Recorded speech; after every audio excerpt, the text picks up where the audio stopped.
Hi, and welcome to another episode of InstaVision. I'm Glenn Reynolds.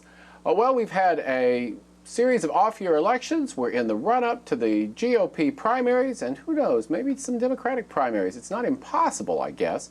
And I thought it was a good time to sort of take the temperature of what's going on, and there's nobody better to talk to about that than Michael Barone, who is basically a political god. He's senior political analyst at the Washington Examiner. He's co-author of the ALMANAC of American Politics. You must buy the latest issue if you care at all about politics. And he's also a resident fellow at the American Enterprise Institute. Welcome back, Michael. Well, it's nice to be with you, but I will not claim any more than demigod status. Thank you. But it's nice to be with you after a long staying up reading those election returns as they were coming in. Absolutely. So is there a bottom line on everything that's happened? Can we draw some lessons out of that? Well, I draw a couple lessons from what happened last night. Number one, I think that the public employee unions won a big victory in Ohio by overturning John Kasich and the Republican legislature's reforms, as they called them, of the public employee union bargaining process. That's going to cost Ohioans a lot of money.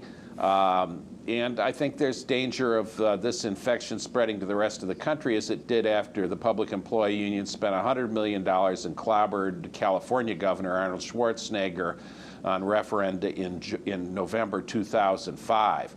That led to 5 years of plunder of the private sector by public sector unions in a lot of big states. Wisconsin has turned the tide in their state, and Governor Scott Walker and the Republicans have succeeded in holding back Democrats' attempts to take control of the Supreme Court and the state Senate. But the Ohio one is a setback. And I think that's something that says something for Democrats. Even though Kasich lost in Ohio on that one, on the other hand, by an even bigger margin, they voted against ObamaCare in a state referendum on health care mandates. Does that tell us anything? Is the electorate divided, or is it just a question of where the big money went? Well, it tells us that the electorate is divided and that Obamacare continues to be a dud. I mean, I think it's the most unpopular piece of major legislation that Congress has passed since the Kansas-Nebraska Act of 1854. That one led to civil war. This one has just put the Democrats in political trouble. But if you look at if you looked at those Ohio returns as I did, as they were first coming in the night, the first things that lit up the board were absentee ballot returns from some of the big counties with lots of public or private sector union members or their sympathizers: Cuyahoga County, Cleveland, Franklin County, Columbus. The counties that contain Toledo, Dayton, Youngstown, and Warren. And what we saw there was 64% for against the Kasich reforms. We also saw them voting about 62% for against the Obamacare mandate.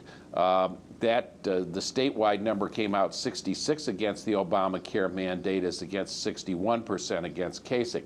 Now, the vote on the Kasich reforms will have real-world consequences. Ohio state and local government will cost more. The repeal of the mandate, on the other hand, is ineffective because of the Constitution's supremacy clause. But it does tell everybody, including 9 people who dress in robes and sit in a hushed room on Capitol Hill, that a state that is very middle American, in a special election where the electioneering, the turnout was tilted towards labor union members and Democrats, there was a crashing 2-to-1 rejection of Obamacare. It went across the board. It lost all 88 counties. So I think that tells us something important. This is a key state in presidential politics with its 18 electoral votes, and even the union's $30 million. Proportionally about the same amount of money they spent defeating Schwarzenegger's referendum 6 years ago. Even that money wasn't able to bring out an electorate that would do anything but repudiate Obamacare by a 2-to-1 margin. Wow. Now, you noticed a bit of a trend in New Jersey, too. Can you talk about that just a little bit? Well, New Jersey and Virginia, the states that had state legislative elections, 2 years after electing Republican governors. What's fascinating there, and we saw it in some of the governor elections in Mississippi and Kentucky, is that though voters express great dissatisfaction with how things are going, they nonetheless tended to vote mostly for incumbents. In New Jersey, as I was watching the returns last night, I haven't gone down to check out the final results, but I believe that only one state legislator was defeated for re-election, and only one seat changed party hands. If that number is slightly wrong, it was still an extraordinarily low rejection of incumbents. I guess what it signals is that Governor Chris Christie and the accommodations he's made with the Democratic legislature are getting a vote of confidence. There was no losses for the Republicans, and the Democrats who cooperated with him, like State Senate President Stephen Sweeney, managed to win re-election in marginal districts. In Virginia, the Republicans managed to pick up a few seats in the legislature. They won the 2 seats they need for a majority in their 2020 split in the state Senate, where the Republican lieutenant governor will break the tie. They won that 20th seat by exactly 86 votes, according to the Virginia State Board of Elections. So I'm not sure that we can read enormous of significance into that, except it's just one more example of how every vote can indeed count on occasion. But there, that we're seeing approval of Governor Bob McDonnell, obviously playing a big role there. Now, what role do you see the Occupy movement playing, if any, in the 2012 elections? Who are they helping and hurting, or are they making a difference at all? I think that the Occupy movement is, at the moment, moderately hurting the Democratic Party and members thereof, starting with the president, who have embraced it, expressed sympathy with it, expressed solidarity with it, because we're seeing an increasingly violent criminal form of behavior, as you, Glenn, have been documenting on Instapundit. And at the same time, these people don't really have a sense of what they public policies that make any sense at all. So, you know, just as some of the peace demonstrators that became violent worked against the party to which they seem to be closer, the Democratic Party, in the late 60s and early 70s, I think Occupy Wall Street and Occupy movement has some potential to hurt the Democrats, particularly after the president's favorable comments about it. Now, what about the Tea Party movement? They weren't enough to get Kasich over the top in Ohio. On the other hand, they did win some pretty big victories in Colorado, stopping a tax increase last week. Where's the Tea Party movement going between now and 2012? Should they focus more on congressional races, as some people have suggested? Well, the Tea Party movement is a label that we give to what was really, I think, an inrush into political activity by hundreds of thousands or even millions of people in the years 2009 and 2010. It's really a huge movement of people. They're concerned about a very major issue, the size and scope of government. This is a much bigger deal quantitatively than the Occupy movement. It is much more intellectually serious movement than the Occupy movement. And guess which one gets the more favorable coverage from mainstream media? The Occupy movement. But the fact is, they are in many ways the heart and soul of the Republican Party these days. They are frustrated because there is a tension between the things they think are important and at least some aspects of Mitt Romney's record, and he has been the most frequent front-runner in the polls for the Republican nomination. At the same time, they haven't been able to settle on any of the potential opponents that have come forward, whether it's Michelle Bachmann or Rick Perry. More recently, Herman Cain has been doing well in the polls, but I'm inclined to think that's not going to last. So there's a tension there.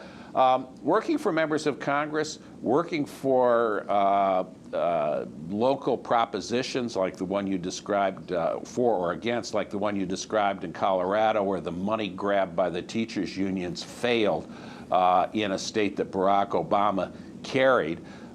That's those are certainly constructive things they'll do.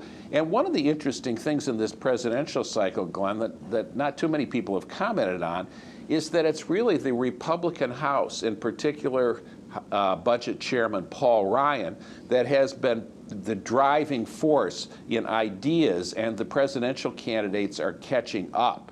I think if we have a Republican victory across the board with the presidency, the House, and a majority of the Senate, I think what's going to be driving policy in many ways is going to be the House Republicans. They've been the real adults in Washington. They've passed a budget. The president hasn't proposed a serious one. The Senate hasn't passed one. You get mainstream media people call the House Republicans obstructionists.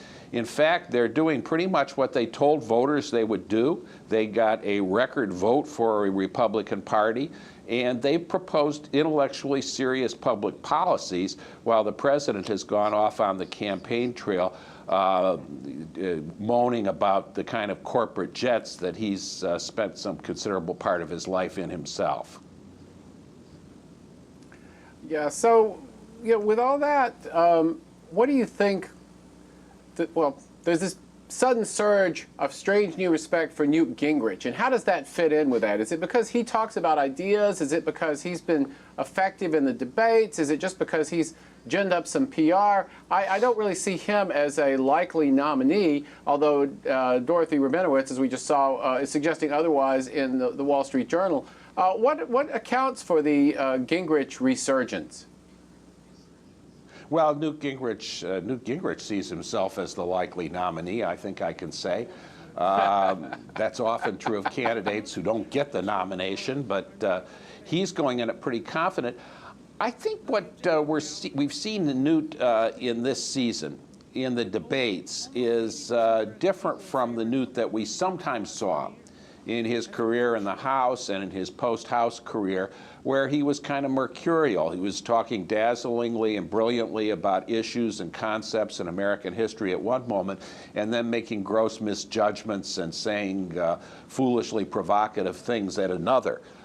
He's been taking an avuncular role in the debates. He's significantly older than any of the other candidates. He started running for Congress when Richard Nixon was president, Glenn. He's and he sort of talks about, well, you know, when I was in Congress during the Carter years, we did this and that.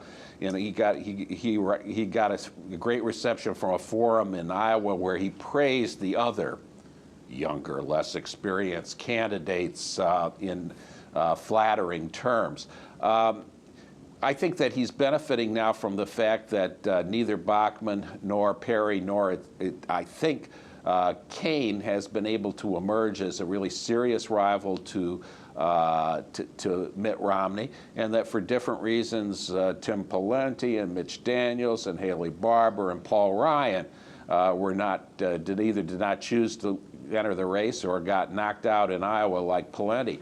And have not been therefore challengers to Romney. And I think people may start looking more at Newt Gingrich and seeing if they can figure out the way to get in the White House. You know, next year he turns 69 years old. He will be 69 years old. That's the age at which Ronald Reagan first won the presidency, I think that he feels his moment has come. We'll see if that's true. Well, last question, because people keep asking me about it, and I know what I think, but I want to hear what you think. Is there any chance that Sarah Palin's going to jump in after all, or is it just too late now? I think it's just too late. I mean, we've had, you can't get on the ballot in some of the early states. In New Hampshire and South Carolina, is my understanding. I stand ready to be corrected if I've gotten those dates wrong, but I think she's not likely to do so. You know, she did give, as our blogger friend Mickey Kaus noted, one of the best speeches this year in September 3rd, I believe, decrying crony capitalism in Washington. And I think that's a theme that Republicans and opponents of this vast increase in the size and scope of government would do well to take up. It resonates with the people. It's based on real criticism of how this works. And when you expand government's authority and expand government's size, and you have the government picking winners and losers in the private sector, you will inevitably have crony capitalism. You will have some people picked out to get special favors and special benefits.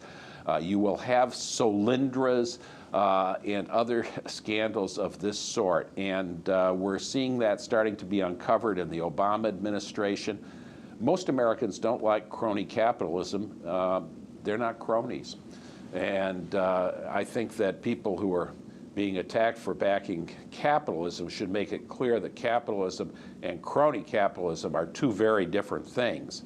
America has prospered primarily through capitalism and has been hurt by crony capitalism. Well, that's a good note on which to end. Thank you so much for taking the time to stop by and enlighten us. It's always one of our more popular features when we have you on. Well, thanks very much, Glenn. It's good to be with you. I'm only 2 blocks from K Street, the lobbying haven of Washington, D.C., but I'll see if there are any crony capitalists to assail me when I go back out on the pavement here. You'll probably bump into a few. Thanks so much. And that's Michael Barone. He is the co-author of the Almanac of American Politics. He's a senior political analyst at the Washington Examiner, and he's also a resident fellow at the American Enterprise Institute. That's all for this week, where there's no crony capitalism here at InstaVision. Sadly, I don't have any cronies with enough money to make it worthwhile. Oh well, they're quality cronies in other ways. We'll be back next week and hope to see you then. In the meantime, have fun on the internet. Thanks.